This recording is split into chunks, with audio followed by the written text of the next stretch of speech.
जीवन बन जाता है, दिव्य जीवन बन जाता है।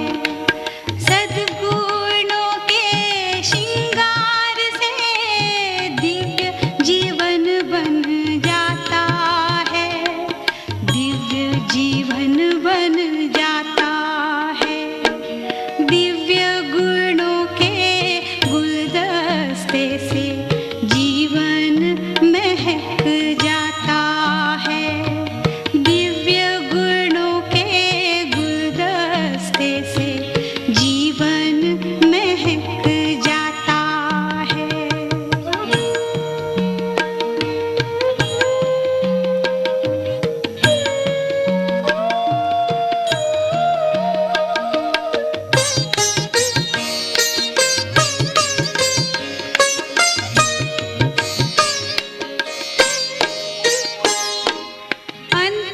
अंतर्मुखी है सदा सुखी, आत्मदर्शन वो करता है।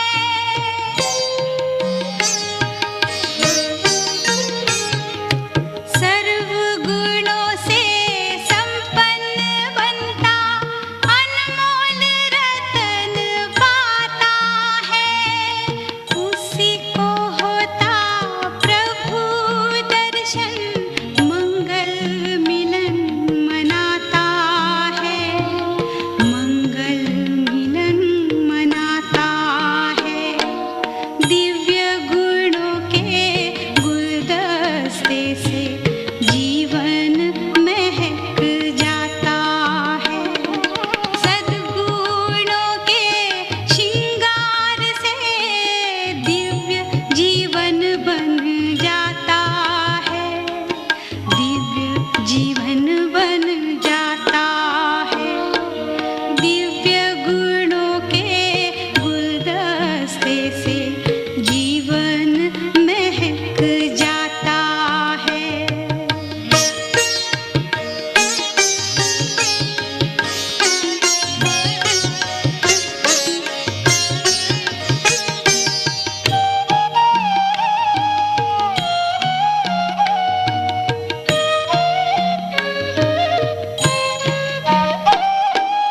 हर्षित मुख जो रहता है, सबका स्नेही बनता है।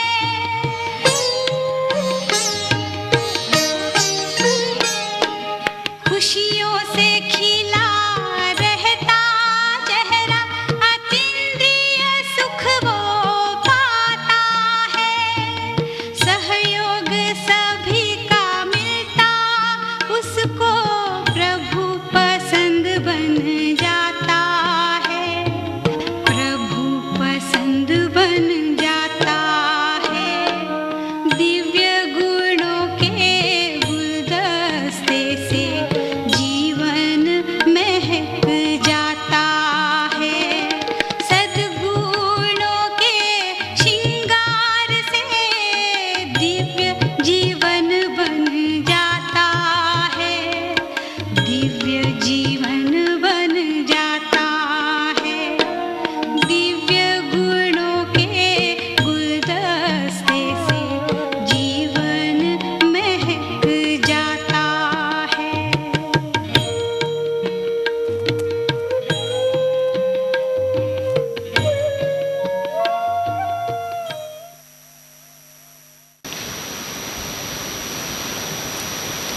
राजयोग के इस सत्र में जीवन जीने की कला, राजयोग हमें कैसे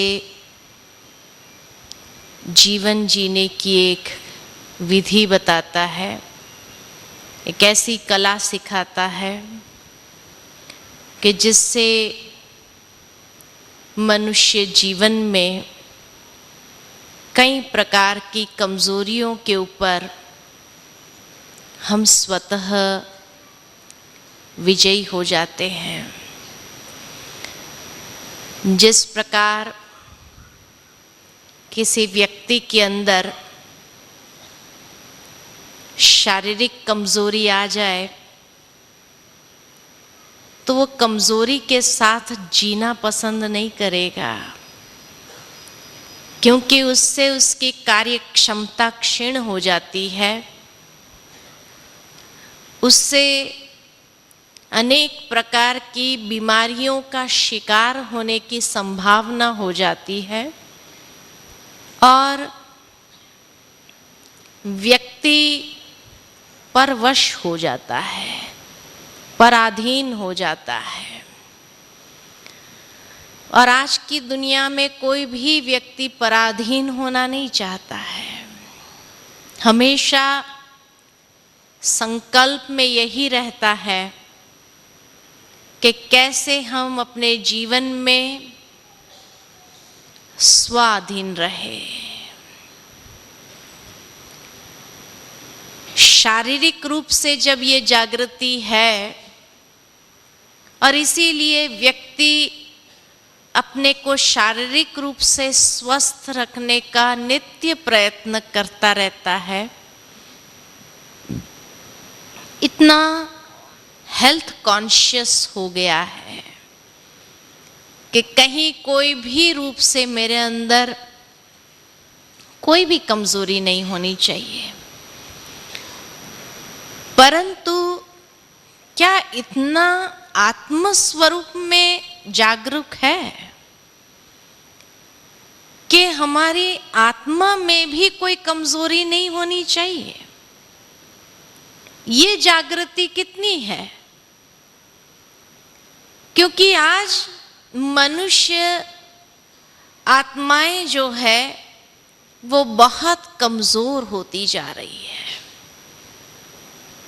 और इसलिए कई प्रकार के कमजोरियों के परवश होते जा रहे हैं। मिसाल के तौर पे लोग ये बात बार बार कहते हैं, क्या करें, मेरे में एक ही कमजोरी है कि मुझे गुस्सा बहुत जल्दी आता है। तो गुस्सा ये कमजोरी है ना? किसकी कमजोरी है? ये शारीरिक कमजोरी नहीं है, लेकिन ये आत्मा की कमजोरी है।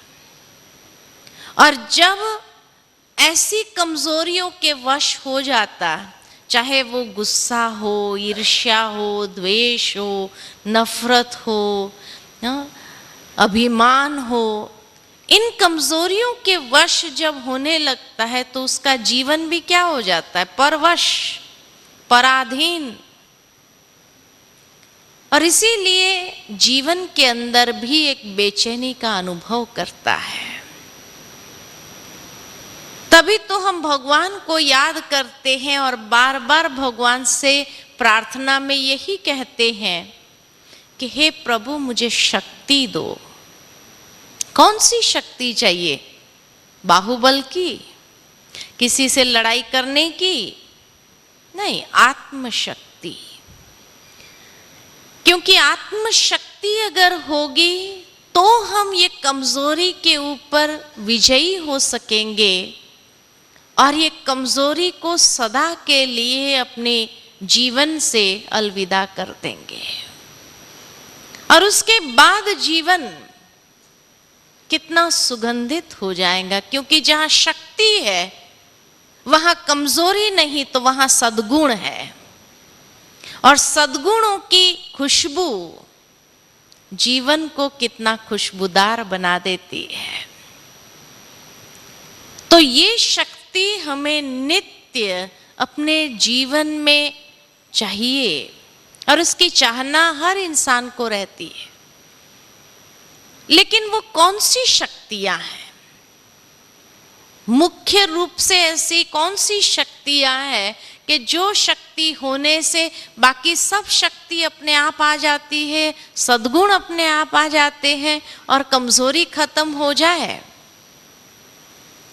तो आज वही अष्ट शक्तियों को लिया गया है कि यही अष्ट शक्तियों के आधार पर हमारा जीवन कैसे शक्ति स्वरूप बन करके हम जी सकते हैं। जिसके यादगार में हम सभी त्योहारों में मनाते हैं, खास करके नव दुर्गे का गायन पूजन करते नवरात्रि में। नवरात्रि में जिन नव दुर्गे की पूजा करते हैं, ये दुर्गा कौन थी? ये तो अवश्य कहते हैं कि शिव शक्तियां थी, लेकिन ये शिव शक्तियों को हमेशा अष्टभुजाधारी दर्शाते हैं। अष्टभुजाधारी क्यों?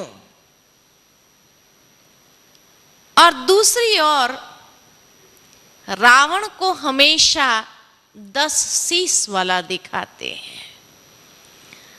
अब रावण को शीश दिखा दिए और देवियों को भुजाधारी दिखा दिया। इसका कारण, आज की दुनिया को रावण राज्य तो कहा, लेकिन ये 10 शीश जो आज संसार में हर नर नारी को लग गए हैं, ये 10 शीश कौन से हैं?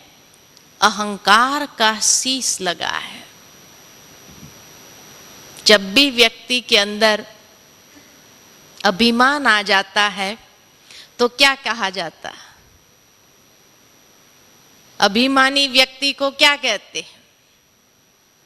अपना सिर कितना ऊंचा लेके घूम रहा है, हमेशा उसकी भेंट सिर के साथ होती है। दुर्योधन को अभिमान था तो वो कहां जाकर बैठा? भगवान के सिर के पास जाकर के बैठा। अभिमानी व्यक्ति जब बोलता है तो भी क्या कहते हैं?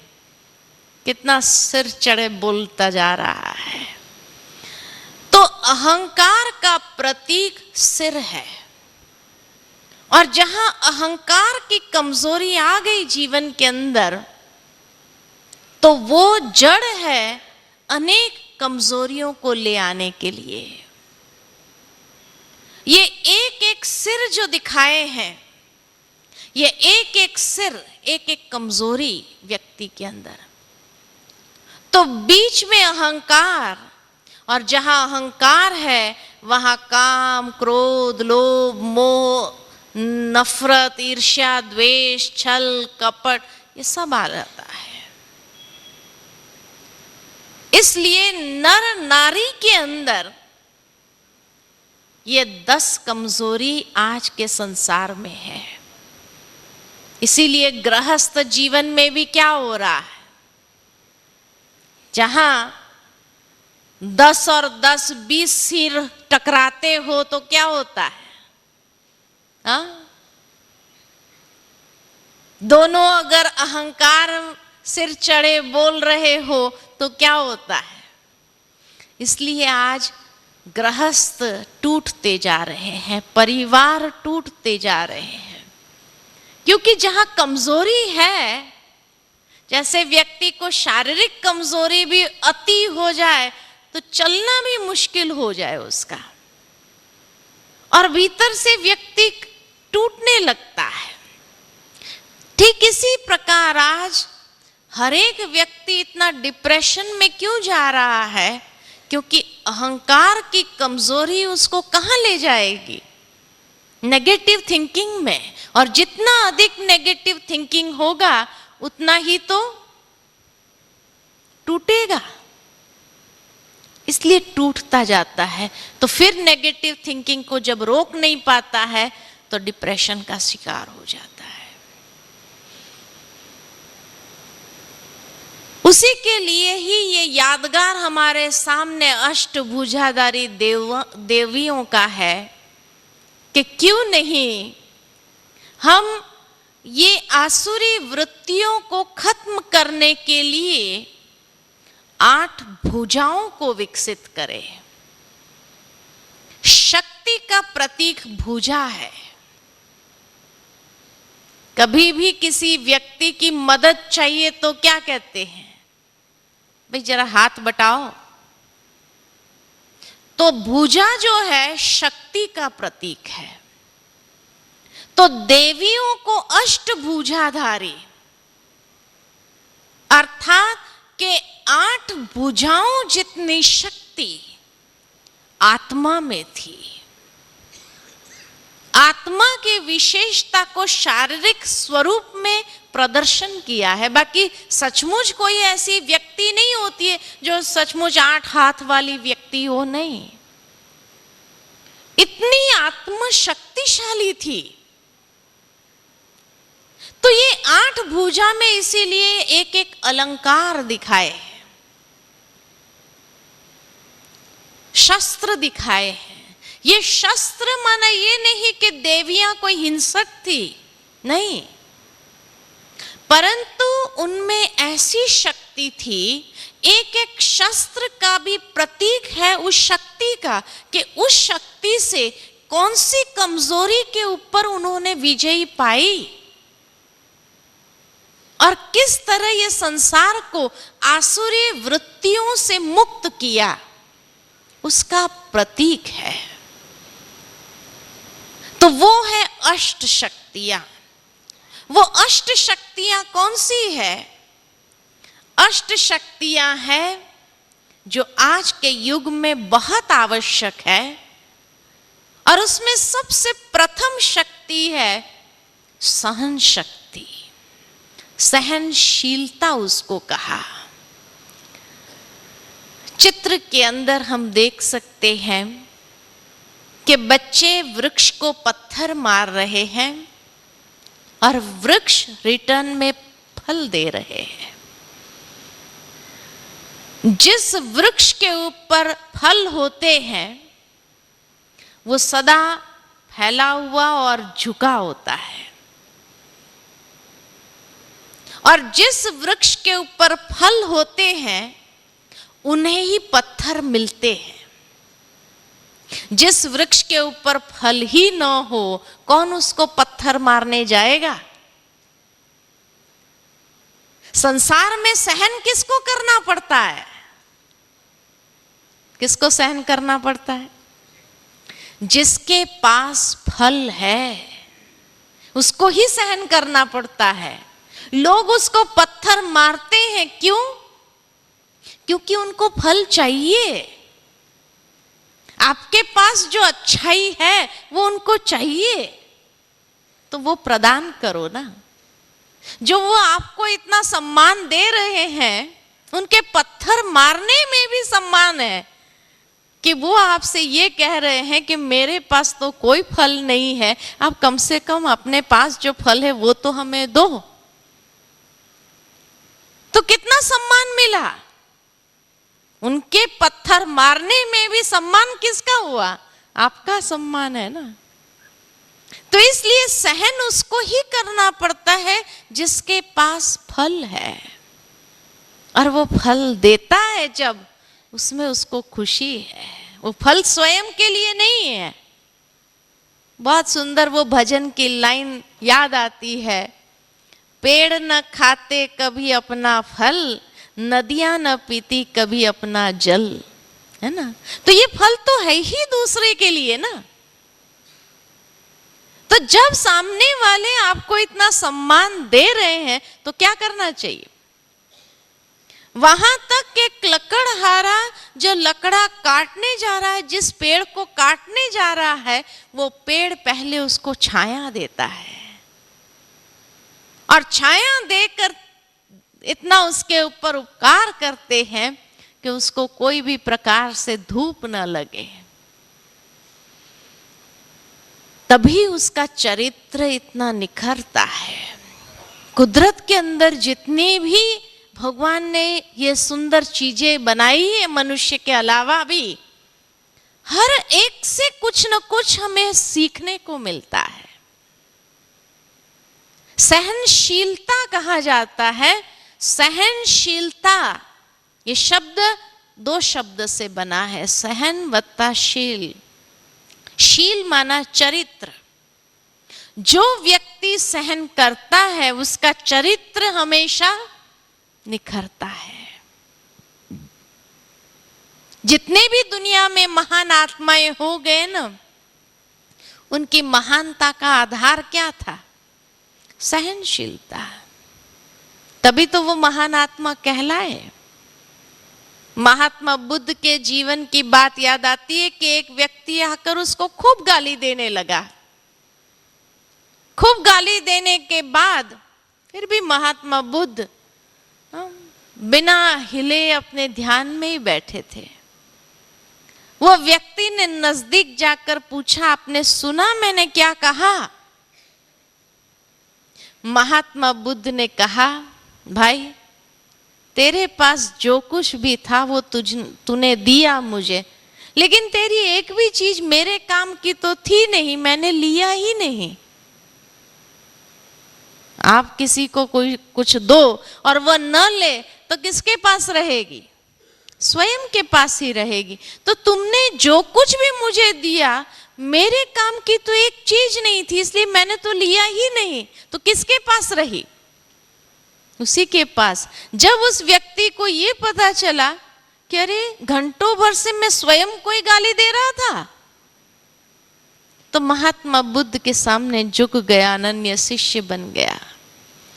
तो दूसरों को झुकाने का आधार भी क्या है? अपनी सहनशीलता है। यही सहनशीलता से इतना चरित्र निखरता है कि व्यक्ति के अंदर ऐसी शक्ति जनरेट होती है जिसको हम कहते हैं सहन शक्ति, कि बड़े से बड़ी मुसीबत को भी झेलने की ताकत उसके अंदर आ जाती है। वो कभी टूटते नहीं है। सहन करना ये कायरता नहीं है। सहन करना अपने अंदर शक्ति को विकसित करना है कि बड़ी से बड़ी परिस्थिति को भी झेलने की अगर ताकत आती है तो इसी सहन शक्ति से आती है, सहन करने से आती है।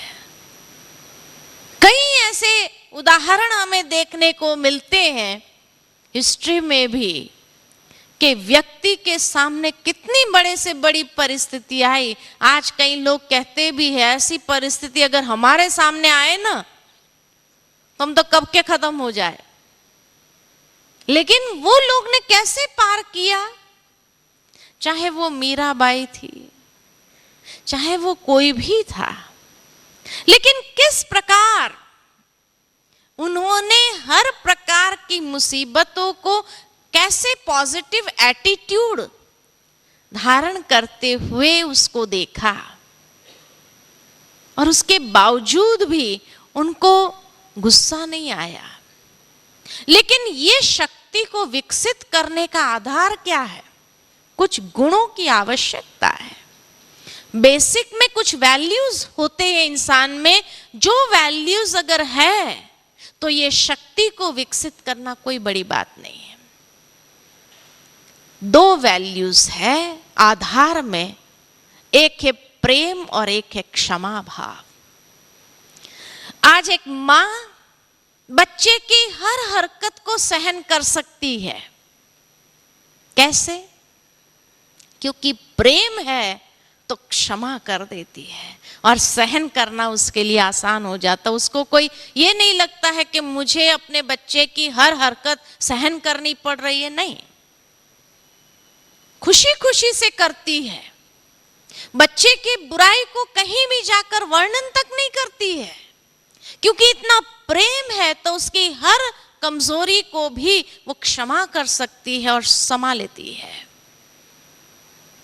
और फिर भी उसको ये एहसास नहीं कि मुझे इसकी हरकतों को सहन करना पड़ रहा है, नहीं।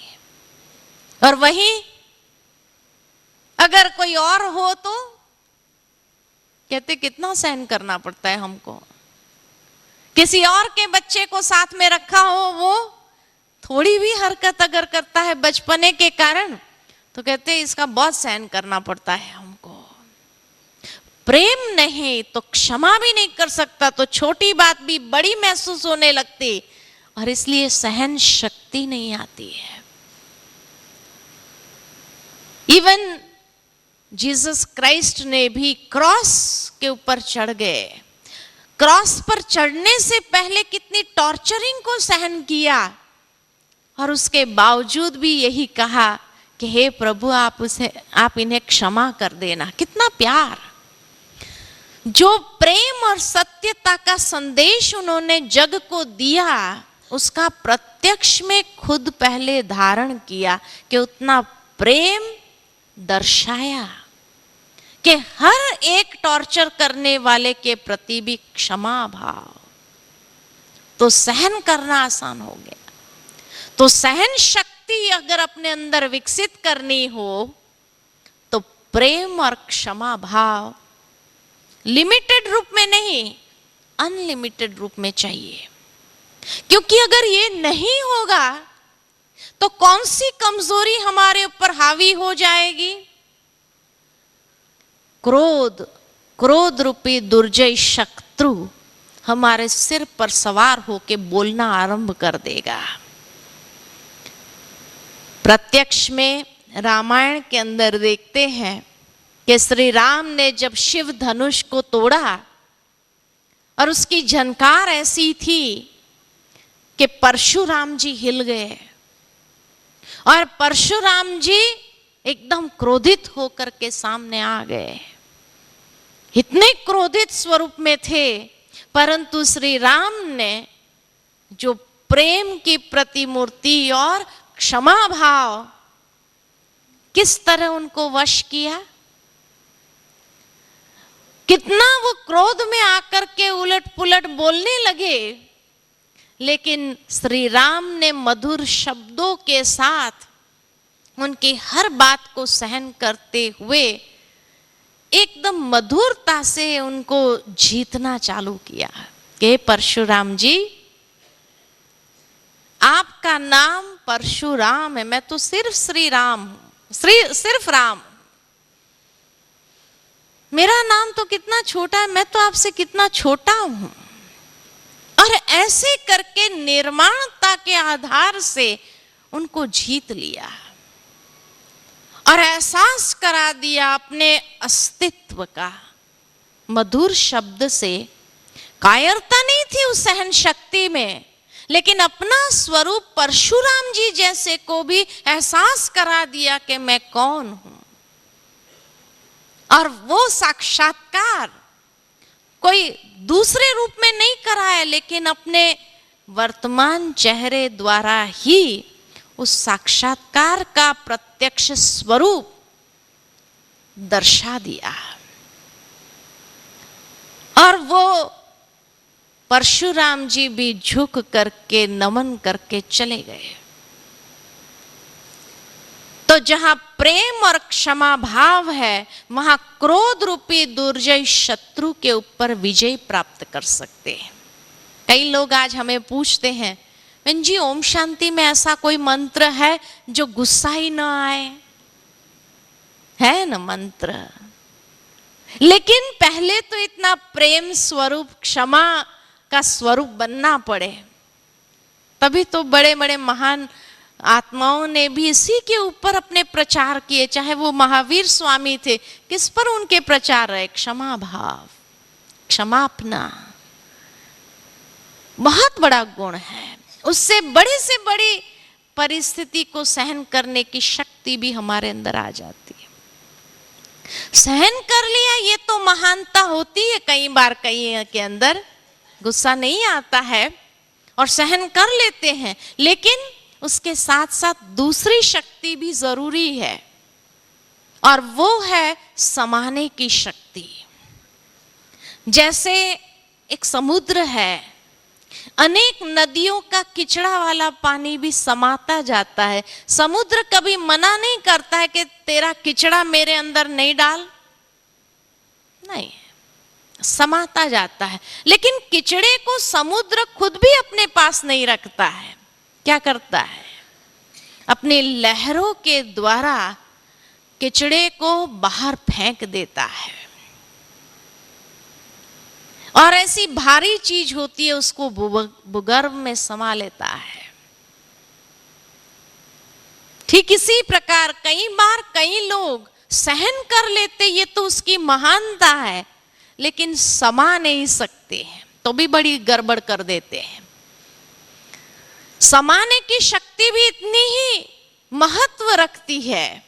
प्रैक्टिकल अगर देखते हैं, घरों के अंदर सास और बहू का झगड़ा हमेशा चलता रहता है ना, हर जगह। कि सास ने अगर बहू को डांटा या कुछ उलट पुलट कहा, उस वक्त बहू कुछ नहीं बोलती, सहन कर लेती, ये उसकी महानता है। लेकिन अगर वो उस बात को स्वयं में समा नहीं सकी, पड़ोस में जाकर के बोल दिया कि मेरी सास भी कैसा कैसा बोलती है, मुझे कितना सहन करना पड़ता है उसका। अब पड़ोस में जाकर बोल देने से क्या होता है, पड़ोसी बिन मांगे सलाह देने आते हैं। इसलिए जब बहू बाहर गई होती है तो पड़ोसी आकर के सलाह देते हैं, आपको ऐसा नहीं बोलना चाहिए। वो सास पूछती है, आपको कैसे पता चला, आपको कैसे पता चला हमारे घर में क्या हुआ? अरे वो तो बेचारी आई थी अपना दिल हल्का करने, कुछ मुझे सुना के गई, अपना दिल खाली करके गई, बहुत भारी थी, बहुत टेंशन में थी, इसलिए सुना के गई।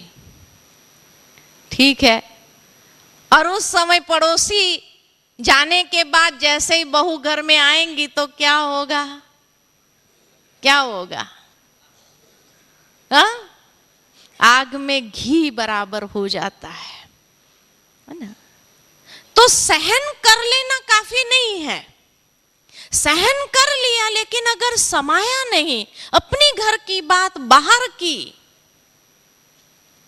तो भी वो इतना भड़क उठता है कि बाद में वो स्वरूप को सहना और मुश्किल हो जाता है, और संबंध भी हमेशा के लिए किस प्रकार के हो जाते हैं। तो इसीलिए कहा, सहन करने के साथ साथ उसके दूसरी शक्ति जो आवश्यक है वो है समाने की शक्ति, अपने में एडाप्टेबिलिटी को बढ़ाना, फ्लेक्सिबिलिटी को बढ़ाना, और वो बातों को भी समा लेना। किचड़ा स्वयं के पास भी नहीं रखना है, नहीं तो अंदर मन में चलता रहेगा। तो क्या करो, एक कान से सुना, दूसरे कान से निकाल दो। कई बार कई लोग कहते हैं ये, हम एक कान से सुनते, दूसरे कान से निकाल देते हैं। लेकिन कभी कभी सोच ये भी चलता है कि क्या सचमुच दूसरे कान से निकलता है? अरे जाने ही न दो, यहां से ही जाने न दो, दूसरे कान से क्यों निकालो?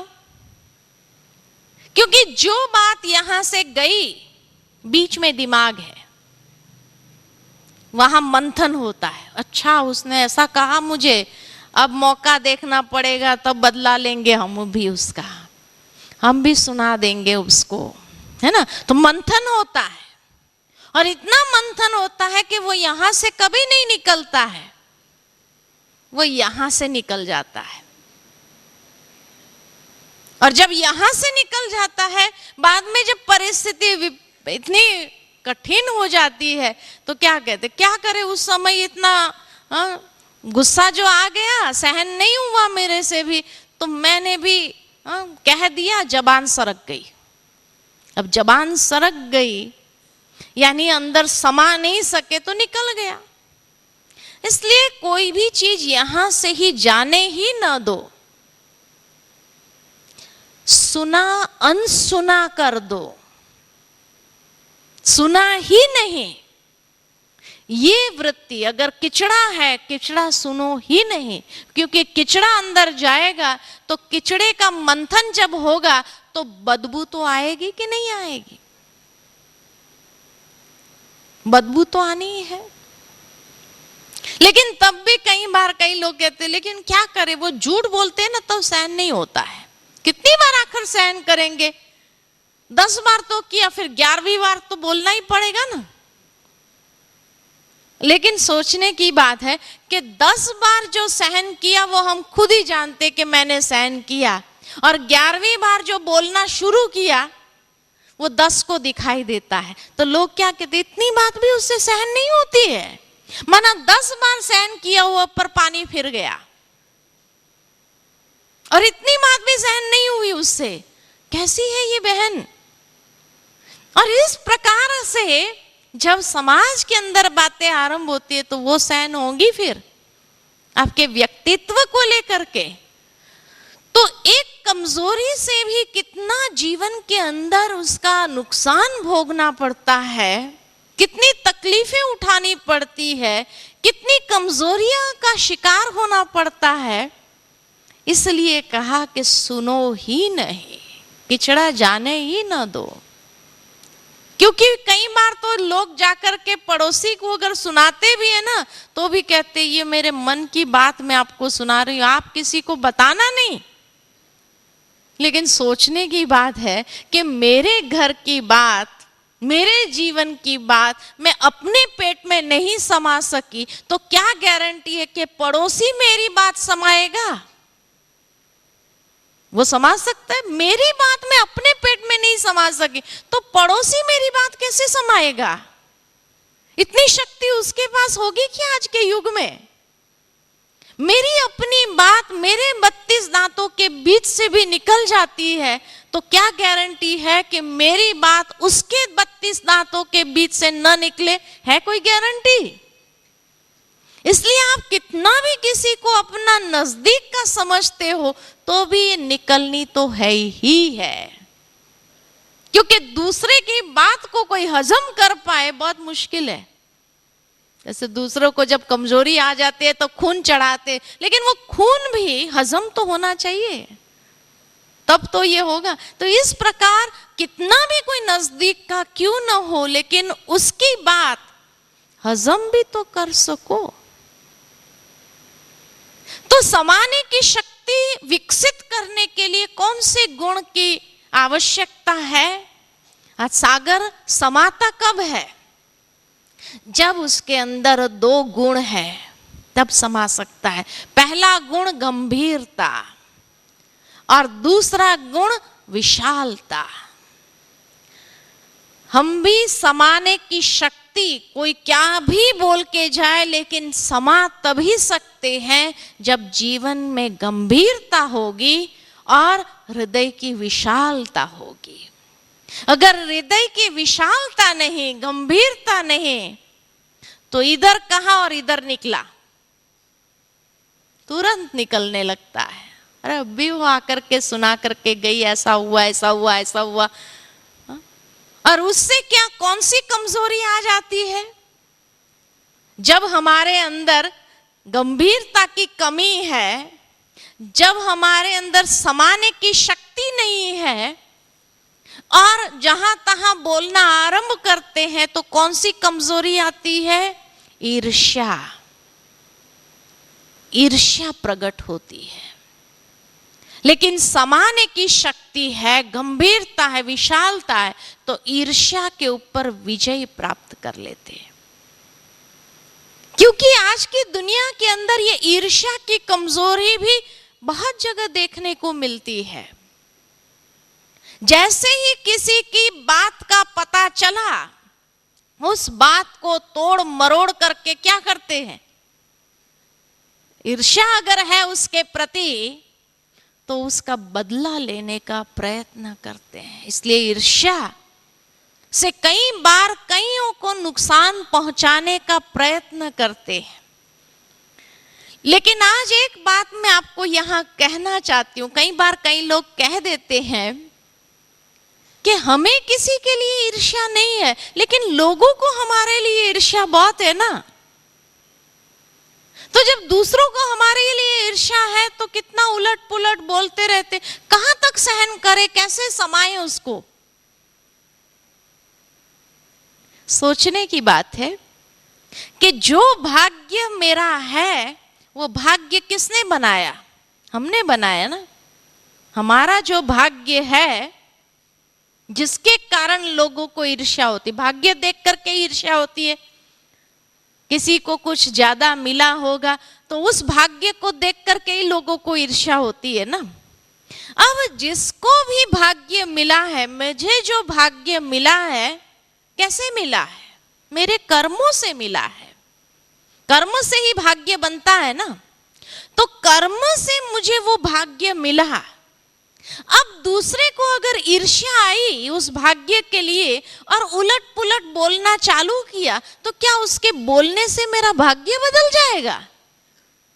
जो भाग्य मैंने अपनी मेहनत से, अपने कर्मों से बनाया है, वो किसी के बोलने से बना भी नहीं है, तो क्या किसी के बोलने से मिट सकता है?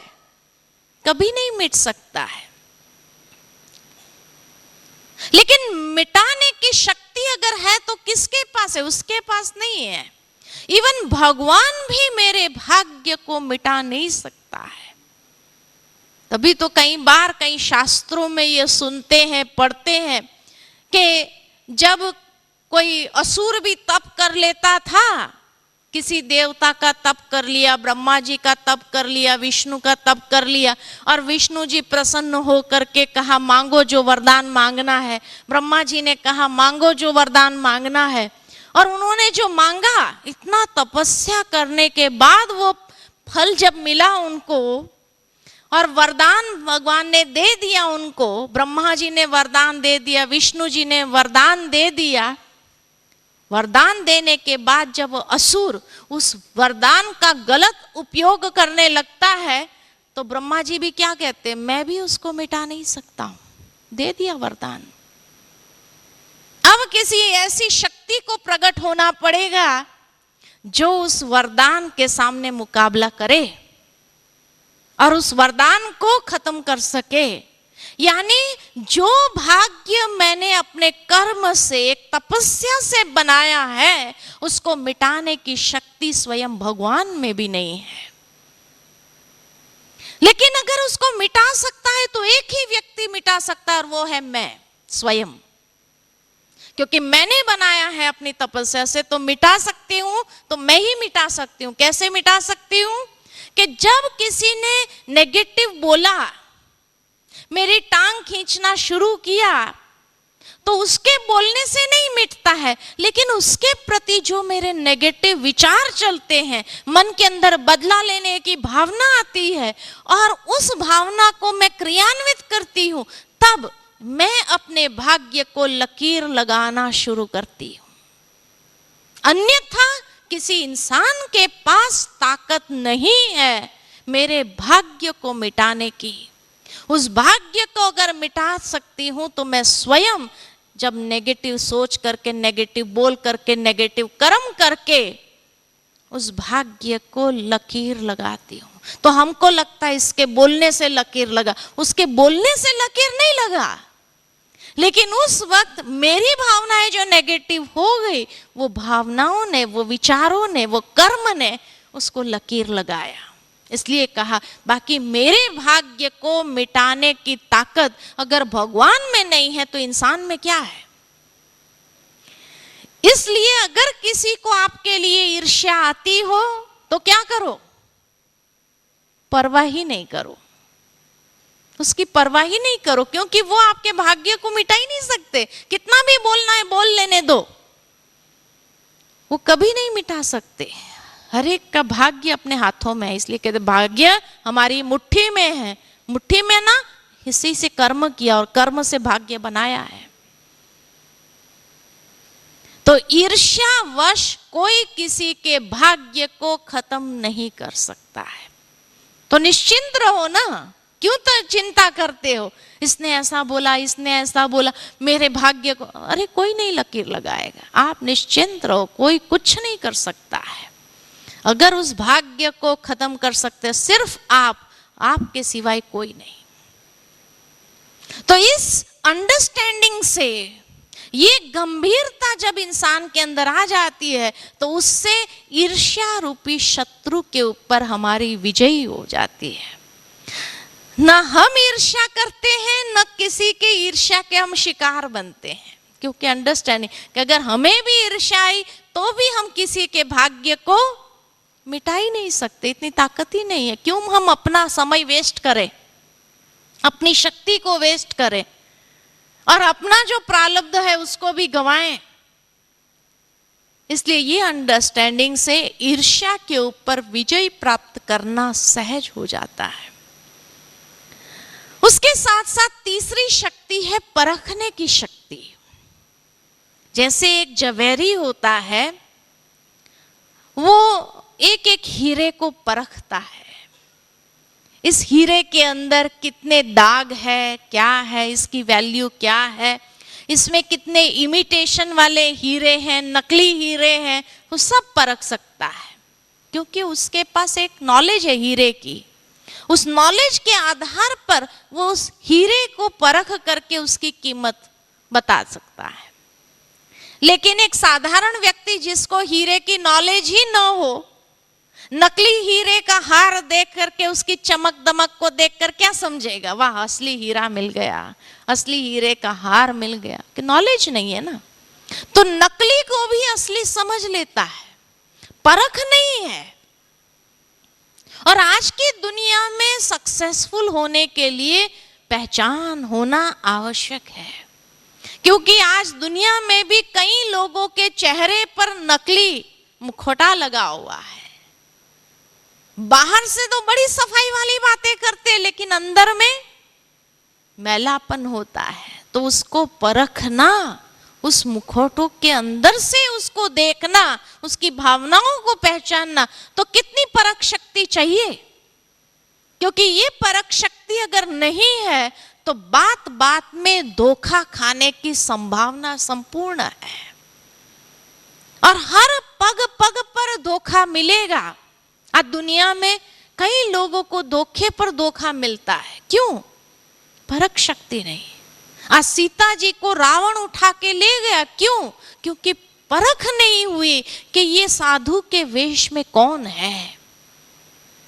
तो कई ऐसे आपको मिलेंगे, साधु के वेश में शैतान बैठा होगा। तो इसलिए पहचान आवश्यक है। और तभी मदद करना अच्छी बात है। सीता जी उस लकीर के बाहर निकल करके उसने मदद की, साधु समझ करके मदद किया ना। मदद करना अच्छी बात है, लेकिन इस प्रसंग से हमें यह भी सीखने को मिलता है कि कभी अपनी मर्यादा को क्रॉस करके किसी को मदद करने नहीं जाओ। जहां अपनी मर्यादा की लकीर को क्रॉस करके किसी को मदद करने गए, वहां फंसे, बहुत बड़ा धोखा मिलेगा, जो बाद में रोते रहना पड़ेगा जिंदगी भर, और पश्चाताप होता रहेगा कि उस समय बस इतना पहचान नहीं पाई ना। पहचान होना आज के युग में कलयुग है ये, और कलयुग के अंदर अगर परख शक्ति, तो इसलिए ये परखने की शक्ति बहुत जरूरी है। परखने की शक्ति को कैसे विकसित करेंगे, उसका आधार क्या है? उसका आधार है विवेक युक्त बुद्धि और विचारों की स्पष्टता। जितना विवेक यूज करो, विवेक को यूज करके बात को एनालाइज करो, और विचारों की स्पष्टता। अंदर अगर कंफ्यूजन होगा तो कभी आप पहचान नहीं पाएंगे, खुद ही कंफ्यूज स्टेज में है ना। लेकिन खुद अगर आज सीता जी की परख शक्ति क्यों नहीं काम की, उस समय वो इतनी कंफ्यूज स्टेज में थी कि श्री राम को पता नहीं क्या हुआ, लक्ष्मण को भी भेज दिया, तो अंदर में इतना एक द्वंद्व चल रहा था, विचारों की स्पष्टता नहीं थी, तो वो पहचान नहीं पाई, धोखा खा गई।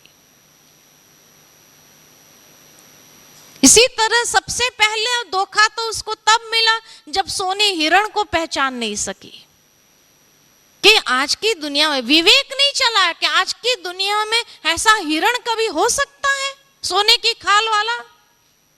तो ये विवेक नहीं चलाया। जैसे ही विवेक शून्य हो गई तो धोखा खा लिया। तो एक बार धोखा खाया, दूसरी बार धोखा खाया, तीसरी बार धोखा, कितनी बार धोखा खाया?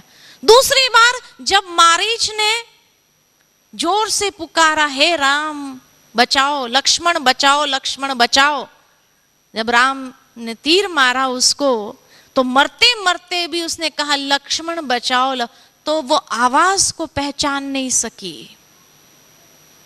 जब आवाज को पहचान नहीं सकी तो दोबारा धोखा खाया, और लक्ष्मण जिसको भरोसा था श्री राम की शक्ति पर कि उसको कभी कोई हरा नहीं सकते, इतना शक्तिशाली है, लेकिन उसको भी ऐसे वेण कह करके मजबूर कर दिया जाने के लिए।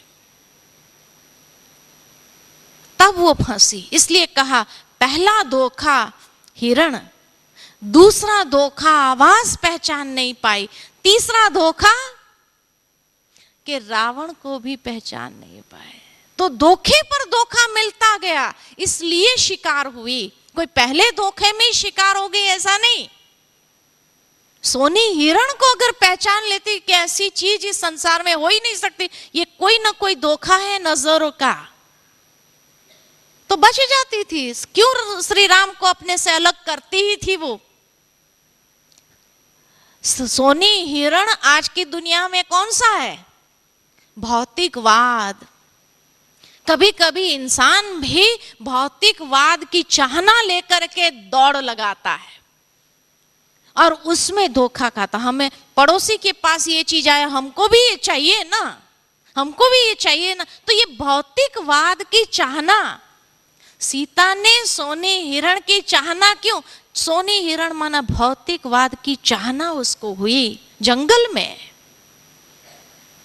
इसी तरह जहां पर भी हमें भी कोई ना कोई प्रकार की इच्छाएं चाहनाओं के रूप में अंदर उत्पन्न होने लगती है, तब हमारी विवेक शक्ति शून्य हो जाती है, विवेक खत्म हो जाता है कि हम कभी कभी सोचते भी नहीं है, समझ नहीं पाते हैं, अपना विवेक भी नहीं चलाते। विवेक माना जिसको कॉमन सेंस कहते हैं वो भी नहीं चला पाते। ऐसा हो सकता है क्या? और उसकी डिमांड जैसे करने लगते तो फिर एक के धोखे के बाद दूसरा धोखा, तीसरा धोखा तो मिलना ही है। तो इच्छा ऐसी चीज है, इसलिए दुनिया में भी कहा जाता इच्छा कभी अच्छा बनने नहीं देती है ना। विवेक शून्य कर देती है, विचारों की स्पष्टता को खत्म कर देती है। तो क्लैरिटी, विचारों की क्लैरिटी, इंटरनल फोकस क्लियर होना चाहिए। जितना फोकस क्लियर होगा, जैसे कैमरा का फोकस क्लियर होगा तो स्पष्ट फोटो आएगी, जैसी की वैसी दिखाई देंगी। लेकिन अगर कैमरा का फोकस ही क्लियर न हो तो धुंधला।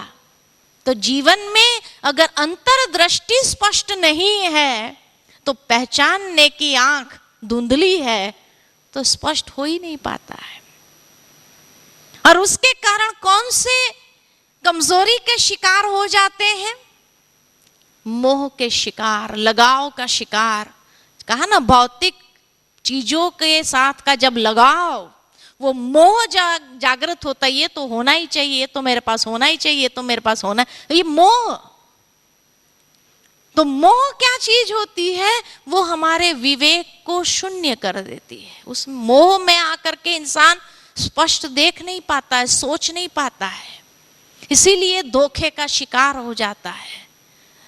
तो अगर परख शक्ति है, विवेक है अपने अंदर, विवेक को कैसे बढ़ाएंगे? ज्ञान, आध्यात्मिक ज्ञान ही हमारे विवेक को बढ़ाता है। आध्यात्मिक ज्ञान क्या करता है? उसको शार्पन करता है। विवेक के ऊपर जो धूल जम गई है ना, उसको साफ कर देता है और विवेक युक्त बुद्धि हमारी बना देता है, जिससे नष्ट मोहा बनना आसान हो जाता है। नहीं तो उस मोह के कारण धोखा तो मिलेगा ही मिलेगा। तो इसलिए मोह के ऊपर विजय प्राप्त कर सकते हैं। ये कमजोरी भी कम नहीं है, ये कमजोरी भी मनुष्य को कहां से कहां पहुंचा देती है। इसीलिए बार बार श्रीमद् भगवत गीता में भगवान ने अर्जुन को 18 अध्याय सुनाना पड़ा, नष्ट मोहा तभी वो बना। और लास्ट अध्याय में जब उसने कह दिया कि अब मुझे स्मृति जागृत हो गई है, मेरा मोह नष्ट हो गया है, तो गीता समाप्त हुई। तो आज मनुष्य का भी मोह इतना ज्यादा है कि भगवान आज इतना ज्ञान सुनाने के बाद भी, हाँ, यहां से उठेंगे तो कहेंगे बहुत अच्छी बातें सुनाई। हमको भी बाहर निकल कर कई लोग, बहन जी आज इतनी अच्छी बातें आपने बताई, बहुत अच्छी बातें बताई, लेकिन प्रैक्टिकल धारण कितनी होंगी कि खाली अच्छा अच्छा लगा? क्या कहेंगे? प्रैक्टिकल धारणा में आए, अगर सुनने में ये बातें इतनी अच्छी लगती है तो जीवन में आ जाए तो जीवन कितना सुंदर बन जाएगा, सोचो। और हमने और कुछ छोड़ने के लिए तो नहीं कहा है ना, ये बुरी वृत्तियों को ही छोड़ने की तो बात कही है। तो ये बुरी वृत्तियों को छोड़ने से अगर जीवन अच्छा बन जाता है, शक्तियों का विकास होने लगता है, सद्गुण जीवन में आने लगते हैं, तो उसके जैसा जीवन और क्या हो सकता है। इसलिए कहा कि परखने की शक्ति से, जितनी परखने की शक्ति तीव्र होगी, उतना मोह को नष्ट कर सकते हैं, वो लगाव को नष्ट कर सकते हैं, और व्यक्ति सफलता की सीढ़ी पर आगे बढ़ता है। क्योंकि परखने की शक्ति से उसके अंदर और कौन सी चीज आती है? समय सूचकता आती है, कि समय पर सही रूप से निर्णय ले सकता है। समय सूचकता, कई बार हम देखते हैं समय बीत जाने के बाद व्यक्ति को होश आता है। अगर उस वक्त ऐसा कर लिया होता था ना, थोड़ा परख नहीं सके, हम पहचान नहीं सके ये व्यक्ति को, अगर पहचान लिया होता था ना, तो आज ये नुकसान नहीं भोगना पड़ता, कहते हैं ना ऐसे। तो परखने की शक्ति जितनी तीव्र है, उतनी समय सूचकता, यानी समय पर सही निर्णय ले सकते। समय बीत जाने के बाद आपके पास अच्छे से अच्छा कौशल हो, अच्छे से अच्छी विधि हो, लेकिन क्या काम की? कोई काम की नहीं। समय बीत गया, और बीत जाने के बाद वो समय दोबारा लौट के आने वाला नहीं है। वो परिस्थिति वापस नहीं सरजने, हर बार परिस्थिति अलग ही होंगी। कई लोग कहते हैं अभी हम अनुभवी हो गए ना, अभी अगली बार ऐसा नहीं होगा, लेकिन अगली बार वो घटना भी तो नहीं होंगी। जीवन के अंदर कोई भी दो घटना भी एक जैसी है? दो घटनाएं भी एक जैसी नहीं है। तो आप सोचो कि जब दो घटना भी एक जैसी नहीं होती, तो क्या अनुभवी बने आप? क्या अगली बार ये गलती नहीं होगी? क्योंकि अगली बार परिस्थिति और स्वरूप में आएगी।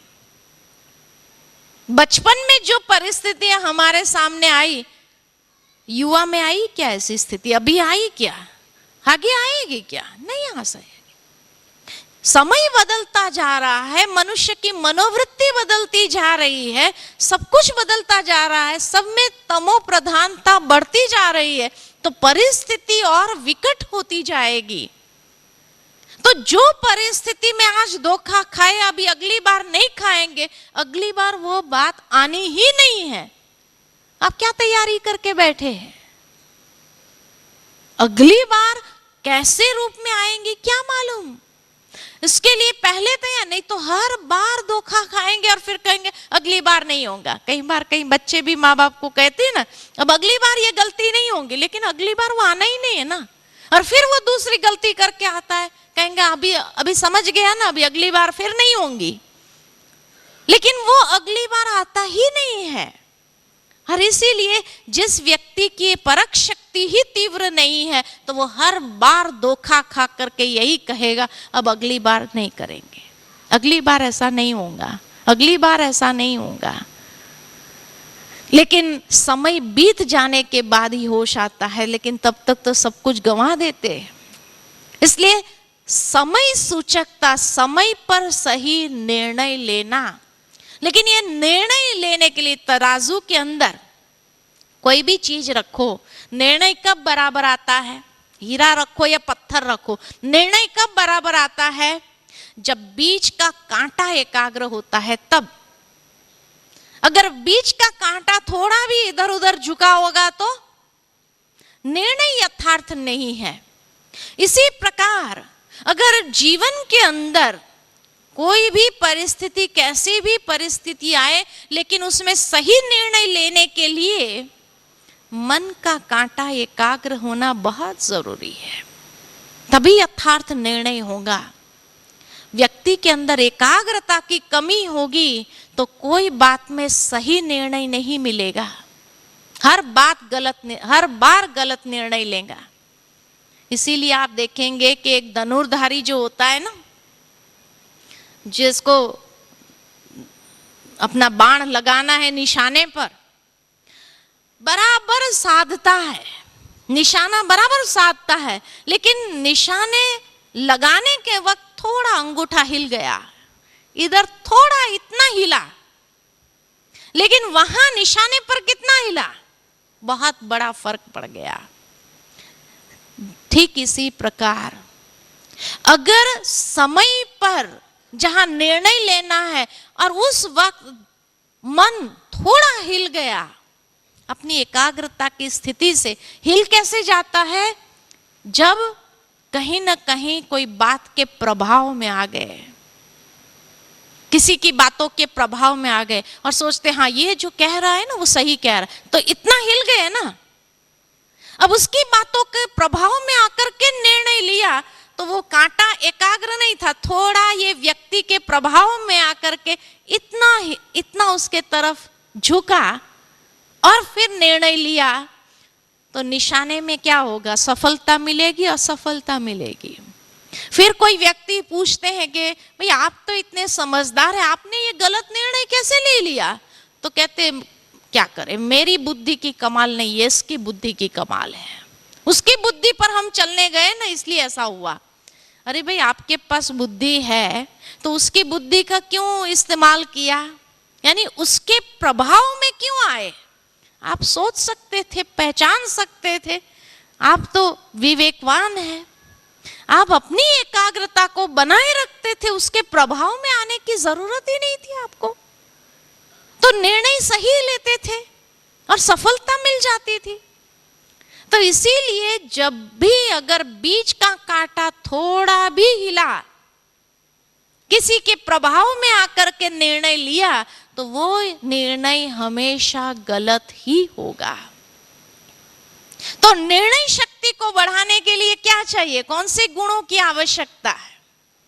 निर्णय शक्ति को बढ़ाने के लिए चाहिए एकाग्रता का अभ्यास और मन का संतुलन, स्टेबिलिटी। योग द्वारा ये दोनों चीज हमें प्राप्त होती है। योग माना ही मन की एकाग्रता और मन का संतुलन सिखाता है हमें, और जितना मानसिक संतुलन हमारा होगा तो किसी के प्रभाव में आकर के कोई बात का फैसला नहीं लेंगे, नहीं तो कौन से कमजोरियों का शिकार होना पड़ेगा इंसान को। निर्णय शक्ति जहां यथार्थ नहीं, नुकसान सामने आ गया, फिर अहंकार आएगा कि नहीं नहीं हमने जो किया सही किया, गलत समझ रहे हैं अंदर गलत किया, दूसरे भी कह रहे हैं गलत किया, लेकिन अभिमान उसको स्वीकार नहीं कर पाता है, इसलिए अभिमान को पोसना आरंभ करते हैं। तो ये अहंकार जितना बढ़ता है उतना ही जीवन में गलत निर्णय पर गलत निर्णय लेते जाते हैं। आज रावण को कितने लोगों ने समझाया होगा ये गलत निर्णय है, सीता जी को वापस लौटा दो। विभीषण ने कहा, हनुमान जी ने कहा, सभी ने आकर उसको कहा, जागृत करने का प्रयत्न किया, उसकी माँ ने भी उसको जागृत करने का प्रयत्न किया, उसके नाना ने भी उसको जागृत करने का प्रयत्न किया, लेकिन खुद भी समझ रहा था मैंने गलत किया है, खुद अंदर सब कुछ समझ रहा था, लेकिन अहंकार उसको सही करने का मौका नहीं दे रहा था। तो गलत निर्णय ले लेते हैं कई बार, लेकिन उस वक्त भी अगर अहंकार से अपने आप को दूर रखो तो उस बात को सही करने का मौका समय देता है, ऐसे नहीं देता है। लेकिन अगर अहंकार आ गया तो मौका आने पर भी उसको सही नहीं कर पाते हैं और गलती पर गलती हम करते ही जाते हैं और इस तरह व्यक्ति अपने ही सर्वनाश की ओर आगे अग्रसर बढ़ता जाता है। इसीलिए तो जब रावण को मारा तब श्री राम ने लक्ष्मण को भेजा कि रावण बहुत विद्वान था, उसके पास विद्वता इतनी थी कि कई अनुभव की बातें तुम्हें सीख के रूप में दे सकता है। तुम जाओ, उसके प्राण निकल जाने से पहले सीख लो, उससे कुछ बातें अनुभव की सीख लो, है ना। लक्ष्मण जी जाकर के रावण के सिर के पास खड़े हो गए कि मुझे श्री राम ने भेजा है आपसे कुछ सीख प्राप्त करने के लिए। रावण मौन रहा, कुछ नहीं बोला, उसने कुछ नहीं कहा। लक्ष्मण अभिमान में वापस आया और श्री राम को कहते हैं, अरे इसके पास सीख देने लिए होगा ही क्या। तब श्री राम ने उसको एहसास करा दिया कि सीख लेने के लिए सिर के पास खड़ा होना नहीं चाहिए, पैरों के पास खड़ा रहना चाहिए, फिर वो सीख देगा। तुम सिर के पास खड़ा रहा माना तुम अपने अहंकार में थे, वो सीख देता था तो भी तुम सीख नहीं पाता था। अहंकार व्यक्ति को सीखने ही नहीं देता है। लक्ष्मण को ये बहुत गहराई से एहसास हुआ। वो दोबारा आ गया, रावण के चरणों के पास खड़े रह करके रावण से विनती की, आपके पास जो अमूल्य विद्वता का खजाना है वो मुझे आप प्रदान कीजिए। तब सबसे पहली बात जो रावण ने कही, बहुत सुंदर बात कही, और यही कही कि जब अपने हितैषी हमें कोई बात की सलाह दे रहे होते हैं और अगर हम अहंकार के वश हो गए और उसकी सलाह नहीं मानते हैं तो आज जो भोगना मैं भोग रहा हूं, अपना सर्वनाश मैंने कर दिया, सब कुछ दांव पर लगा दिया, वही हालत होगी। इसलिए जब अपने हितैषी कुछ कह रहे हैं तो 2 बार उस पर सोचो। अपने अहंकार में आकर के ये बहुत बड़ी सीख मैंने जीवन में प्राप्त की। तो निर्माण बनने की एक सलाह उसको दी और यही अनुभव के वचन उसने लक्ष्मण को सुनाए।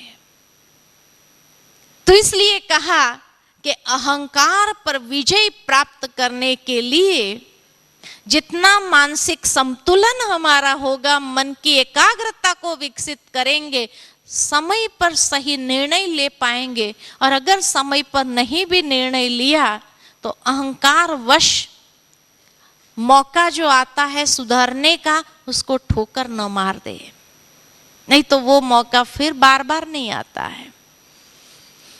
समय एक बार में ही सजा नहीं देता है, सुधरने का मौका अवश्य देता रहता है, प्रदान करता है। तो ये 4 शक्ति तो बहुत महत्वपूर्ण देखी, सहन शक्ति, समाने की शक्ति, परख शक्ति और निर्णय शक्ति जीवन में ये उपयोगी है। लेकिन उसके साथ साथ एक और शक्ति भी आती है, सामना करने की शक्ति। कई बार हम कई लोगों को सुनते हैं, कहते कब तक सहन करें, आखिर तो सामना भी तो करना पड़ता है ना, नहीं तो कायरता मानी जाती है। तो सहन कब करना चाहिए, सामना कब करना चाहिए? सामना भी जरूर करना है, लेकिन कब, ये परख भी तो होनी चाहिए ना। ये परख अगर नहीं है तो इंसान क्या करता है, जहां सहन करना होता है वहां सामना करते हैं, और जहां सचमुच सामना करना चाहिए वहां सहन करके बैठ जाते हैं। दोनों गलत समय पर गलत शक्ति का प्रयोग। अब जैसे एक युद्ध में योद्धा होता है, जहां तलवार का प्रयोग करना है वहां ढाल का प्रयोग किया, और जहां ढाल का प्रयोग करना है वहां तलवार चलाना शुरू किया, तो क्या होगा, कट जाएगा पूरा। तो हम भी कई बार यही करते हैं कि जहां सहन करना है वहां सामना करते हैं, और जहां सामना करना है वहां सहन करते हैं। अब सहन कब करना चाहिए, सामना कब करना चाहिए? आप बताओ अपने अनुभव से। सहन कब करना चाहिए और सामना कब करना चाहिए? आपका विवेक क्या कहता है? हाँ, वही कौन सा समय पर क्या करना चाहिए,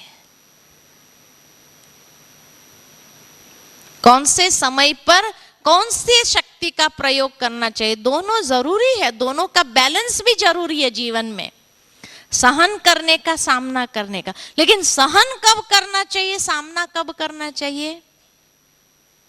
सहन करना चाहिए हमेशा व्यक्तियों का और सामना करना चाहिए परिस्थिति का। मनुष्य क्या करते? परिस्थिति को सहन करते हैं, इसीलिए अपने आप को नष्ट कर देते हैं, और व्यक्तियों का सामना करते हैं। कैसे?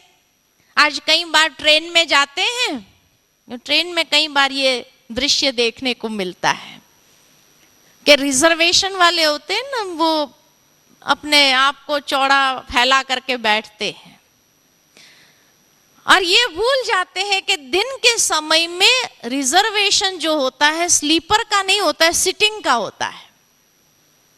तो अप डाउन करने वाले जो होते हैं वो चढ़ते हैं और चढ़ते हैं और कहते हैं चलो चलो चलो बैठने दो, तो वो और लंबे होके सोने का प्रयत्न करते हैं। और फिर अगर वो उनको उठाते हैं तो क्या कहते हैं, अरे रिजर्वेशन है, स्लीपिंग का पैसा दिया हुआ है, लेकिन दिन में स्लीपिंग नहीं है, दिन में सिटिंग ही है। और वो उसको ज्ञान नहीं, तो जहां ज्ञान नहीं वहां सामना करना शुरू करते हैं। क्या करते हैं? अरे पैसा दिया है, आपके लिए पैसा दिया है क्या? अब वो अप डाउन करने वाले का तो रोज का हिसाब है, तो वो टीसी भी उस समय नहीं आता है, वो भी गायब हो जाएगा, अगर भी वहां होगा ना तो भी गायब हो जाएगा। हाँ, और फिर क्या होता है, वो अप डाउन वाले सारे उसके दोस्तों को बुलाएंगे, इधर आओ इधर आओ, और ऐसे भीड़ मचाएंगे उस कंपार्टमेंट में कि वो व्यक्ति तो बैठेगा लेकिन बैठने की भी जगह जैसे उसके लिए बहुत मुश्किल हो जाएगी। और इतना परेशान करना आरंभ करते हैं, और क्या करते हैं फिर, है ना, परेशान तो करते हैं। और उसमें अगर बोला चाली हो गई कि उसने 2 गाली दे दी, अब 2 गाली दिया तो क्या होगा, ये 4 गाली देंगे, वो 8 गाली देगा, मल्टीप्लिकेशन शुरू हो जाता है। और उस मल्टीप्लिकेशन में क्या होता है, कभी हाथ चल जाता है, कभी हाथ चल गया तो साथ साथ में और भी कुछ चल जाता है, और आखिर में कभी कभी ट्रेन से किसी को धक्का लग जाता है और जान खत्म हो गई। कारण क्या? कारण क्या हुआ? सही ज्ञान नहीं और गलत समय पर गलत शक्ति का प्रयोग। लेकिन ऐसे समय पर अगर देख करके, अरे भाई दिन का समय है, बैठना ही है, अगर वो आते भी है तो कहो आइए बैठिए, कोई बात नहीं है, अरे सब साथ में मिलके सफर, तो वो प्रेम से बैठते हैं, कहेंगे नहीं बाबूजी को कोई तकलीफ नहीं होनी चाहिए, और ये उसके दोस्तों को कहेंगे बैठने दो, उनको ठीक से बैठने दो, और ही कहेंगे नहीं आप बैठो, हम तो रोज के आते जाते रहते हैं, भाई इतनी जगह मिल गई हमारे लिए तो बहुत है। और उसके पहले अगर आपका स्टेशन आ भी गया तो क्या कहेंगे, अरे बाबूजी का सामान उतारो, चलो चलो चलो चलो, मदद कर लेते हैं।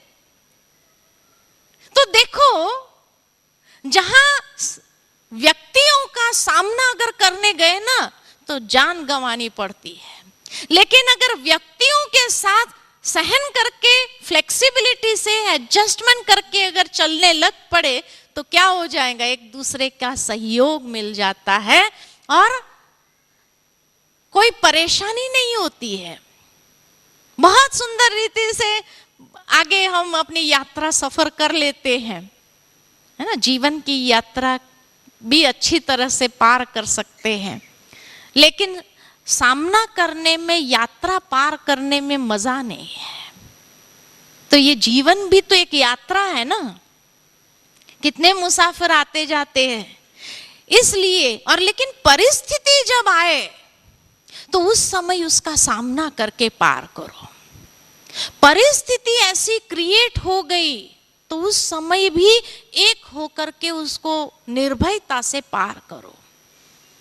तो परिस्थिति का सामना करो और व्यक्तियों को सहन करो। व्यक्तियों के साथ अंडरस्टैंडिंग डेवलप करके सहन कर लो।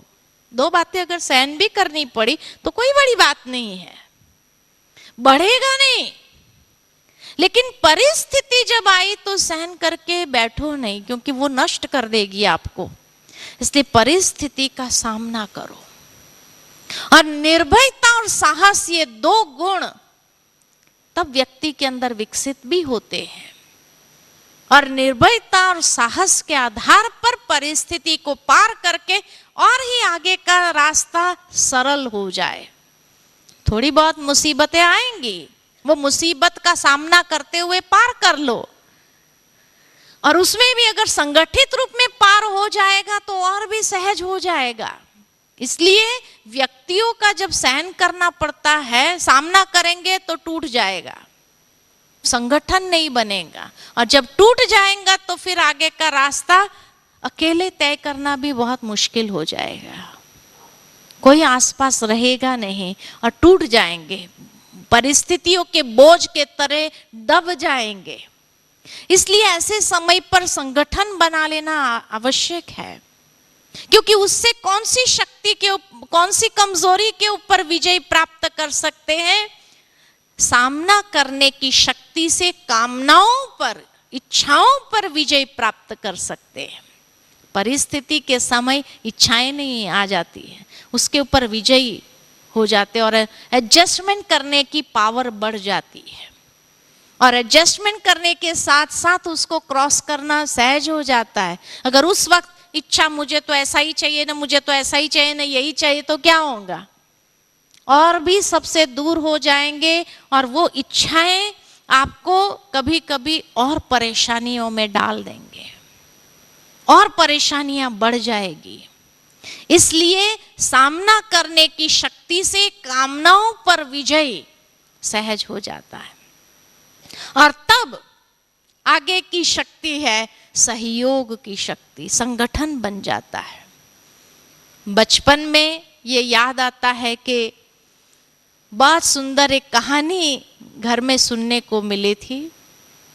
कई बार बच्चे होते हैं तो आपस में कोई ना कोई रूप से झगड़ा चलता ही रहता है, और अगर बड़ा फैमिली हो तो बच्चे ज्यादा होते हैं तो झगड़े आपस में मतभेद होकर के झगड़े चलते ही रहते थे। तो उस समय एक कहानी सुनाई थी बहुत सुंदर कि एक बार एक बुजुर्ग था, उनके अंतिम दिन नजदीक आ गए। उनके 3 बेटे थे, बहुत आपस में झगड़ा करते थे। अब अनुभवी था बुजुर्ग, और जब उसको महसूस हुआ कि मेरे अंतिम दिन नजदीक आ गए, अब ये बच्चों को क्या मैं ऐसी सीख दे करके जाऊं ताकि ये लड़े नहीं तो लड़ने में ये सारी प्रॉपर्टी को बर्बाद कर देंगे, खत्म कर देंगे। तो इसलिए बुजुर्ग ने एक लकड़े का बंडल मंगाया।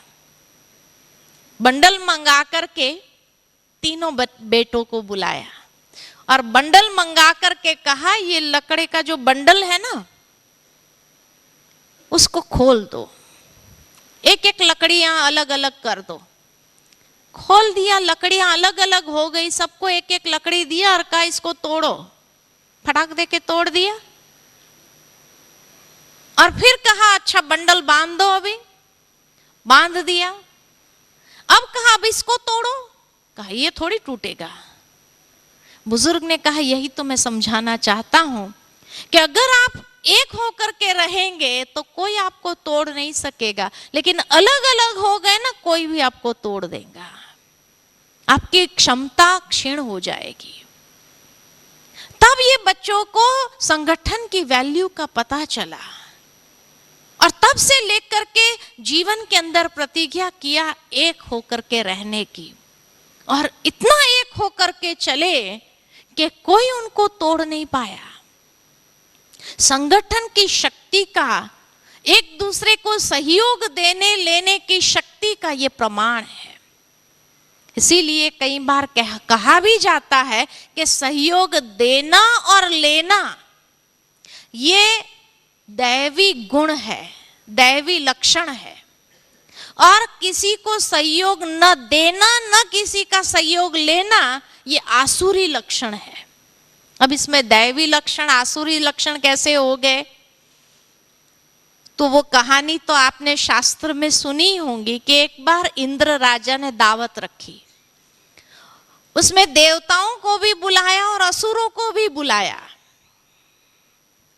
असुरों ने आकर पहले ही कह दिया, जरूर इसमें कोई इंद्र की चाल तो नहीं है हमें नीचा दिखाने की। तो उन्होंने आते ही कह दिया इंद्र राजा को कि हम जो है ना देवताओं का जूठा नहीं खाएंगे, माना वो अगर खा ले उसके बाद हम खाएं, ऐसा नहीं होगा। हम पहले नंबर में खाएंगे, पहली पंगत में हम खाएंगे, हमारे बाद भले देवताएं खाए। कहा क्यों बाद में खाओ, साथ साथ ही खाओ। एक हॉल में असुरों को बिठाया गया, दूसरे हॉल में देवताओं को बिठाया गया। दोनों को एक जैसा ही 36 प्रकार का भोजन सर्व किया गया। लेकिन इंद्र राजा की शर्त थी, शर्त यह थी कि हाथ मोड़ना नहीं चाहिए, सीधे हाथ भोजन करना है। इसलिए लकड़ी के साथ बांधा गया ताकि हाथ मोड़ न सके, सीधा हाथ ही रहे। अब सीधा हाथ भोजन करना है। खूब खाना उछाल उछाल करके खाने का प्रयत्न किया असुरों ने।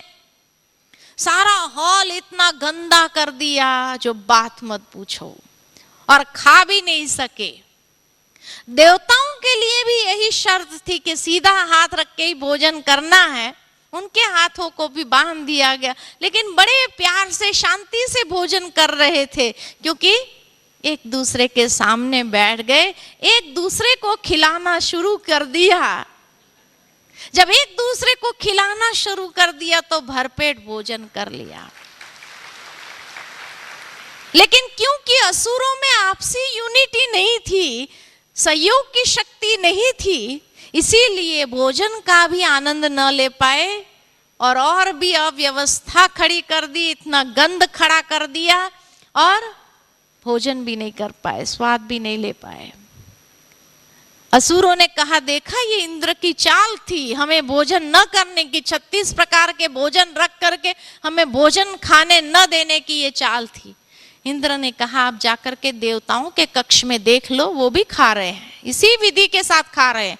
जब उन्होंने देखा देवताएं एक दूसरे को बड़े प्यार से खिला रहे हैं, तो तब से ये कहावत पड़ी कि सहयोग देना और लेना ये दैवी लक्षण है, सहयोग न देना न लेना ये आसुरी लक्षण है।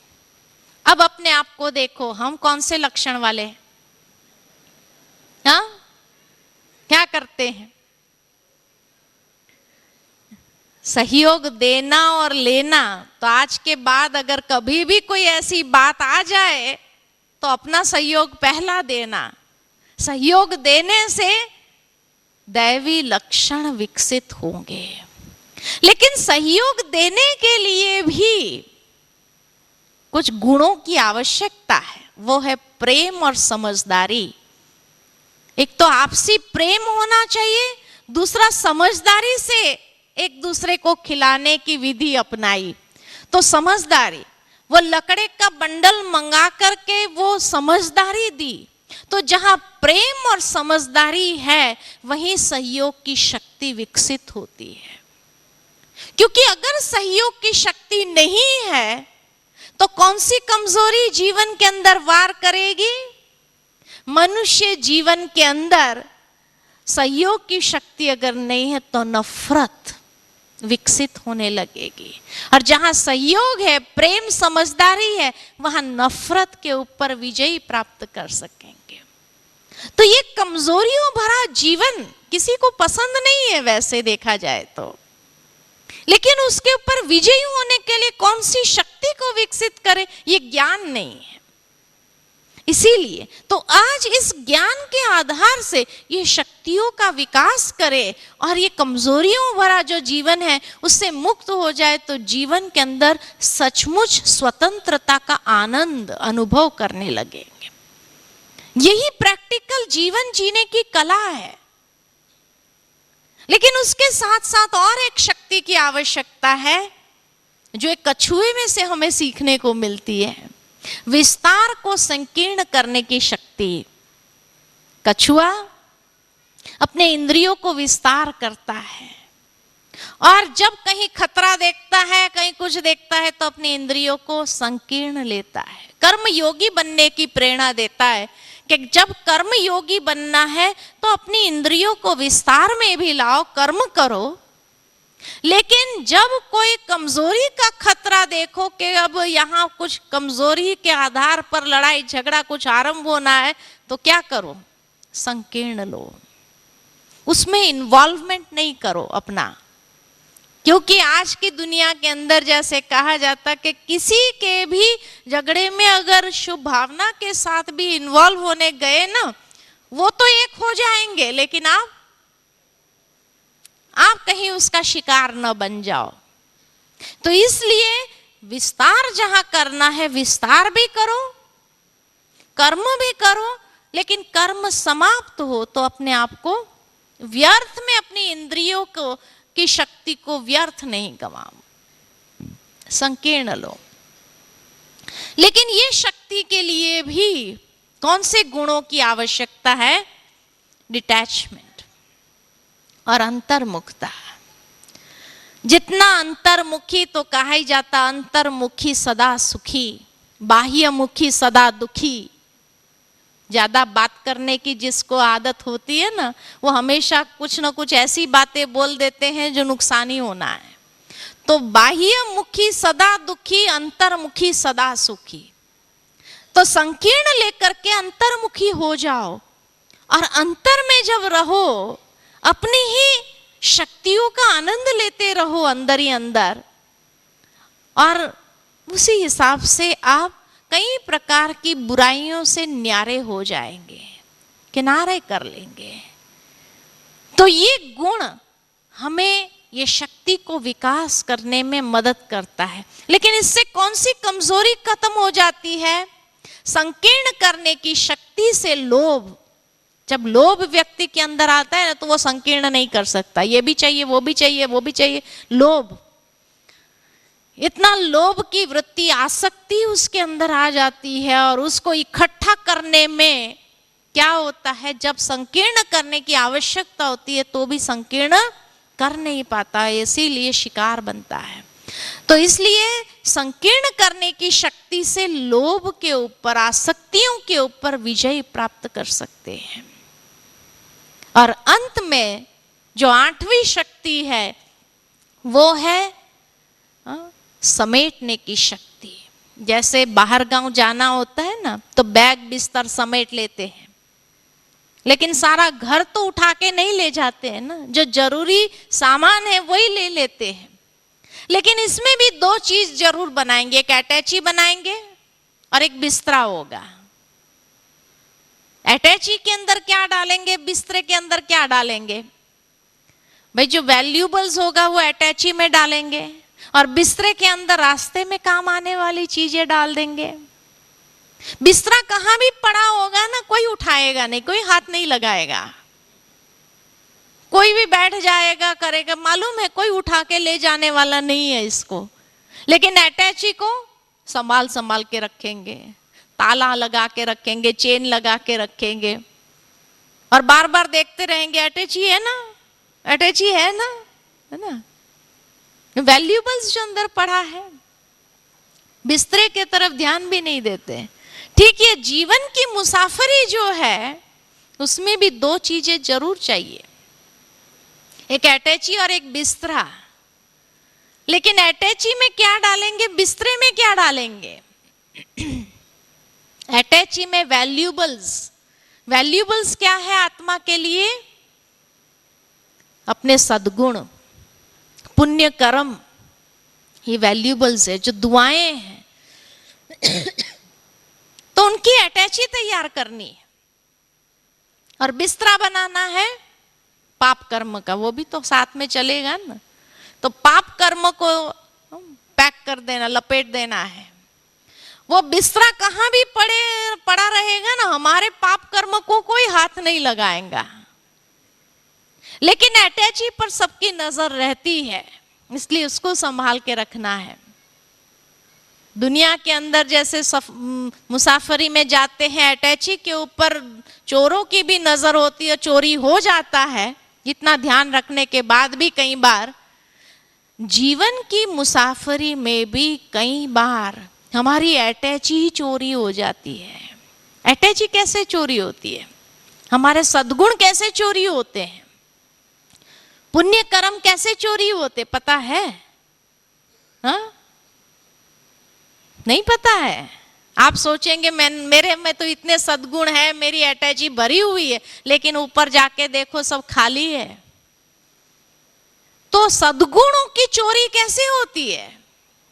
सद्गुणों की भी चोरी हो जाती है। कब? जब संग का रंग लगा तब। संग का रंग लगा, बस वो खाली हो गई, अटैची चोरी हो गई। इसलिए ये अटैची को भी संभाल के रखना, यानी अपने जीवन को संभाल के रखना कि कभी भी हमारे अंदर से ये सद्गुण चोरी न हो। क्योंकि सद्गुण ही अगर चोरी हो गए तो जीवन में क्या रहेगा? सत्कर्म हमारे चोरी हो गए, संग के प्रभाव में आकर पाप कर्म करना आरंभ कर दिया, तो जो सत्कर्म है सब खत्म। इसलिए श्रीमद् भगवत गीता में भी बार बार अर्जुन को भगवान ने यही शिक्षा दी, संग दोष से अपनी संभाल करो। इस दुनिया में जीने के लिए सबसे बड़ी अगर संभाल करनी है अपनी, तो संग दोष से करो।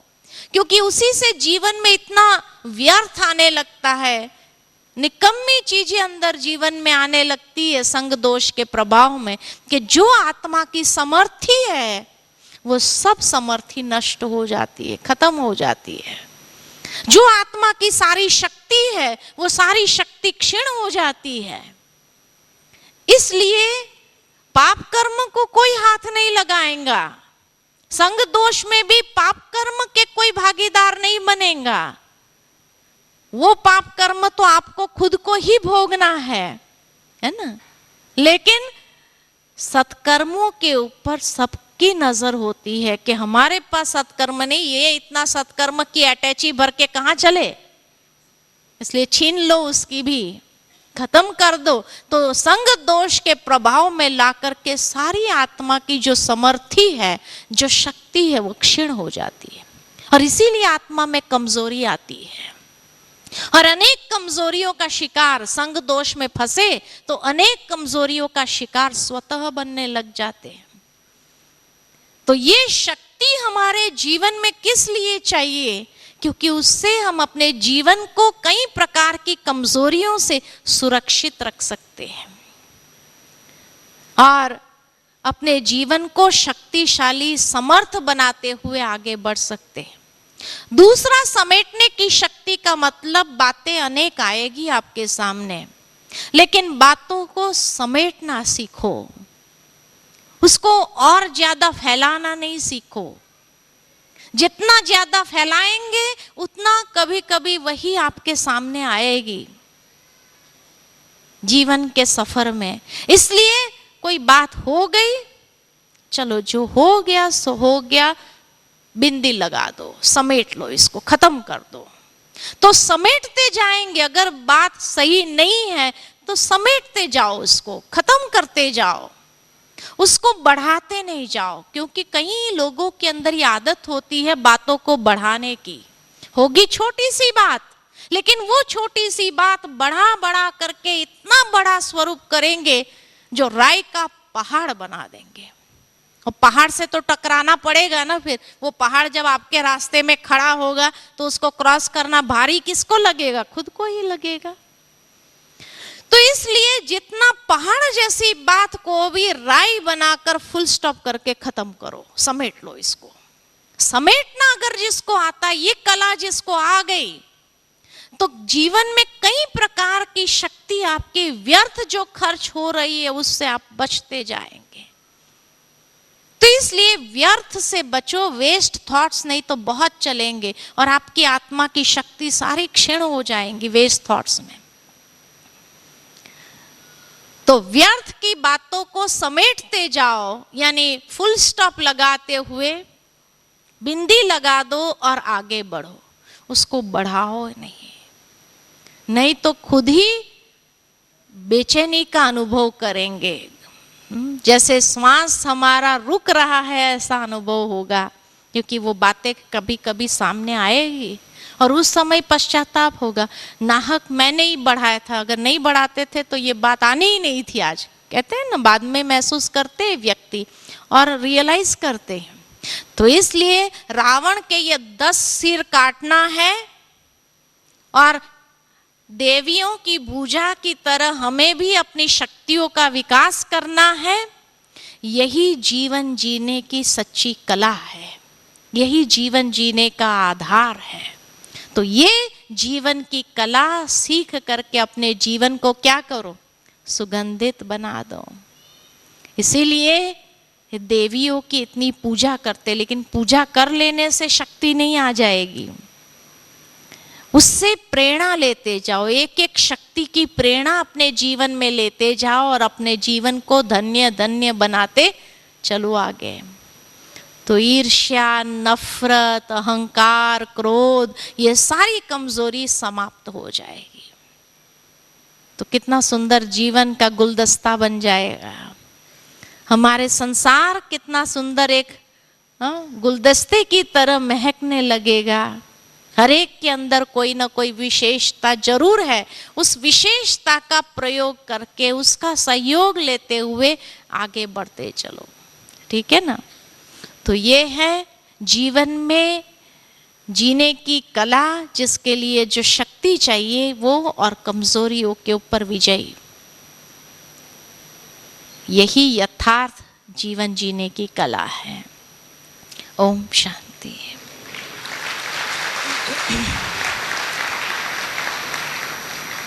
थोड़ी देर के लिए बैठते हैं, हाँ कर लो।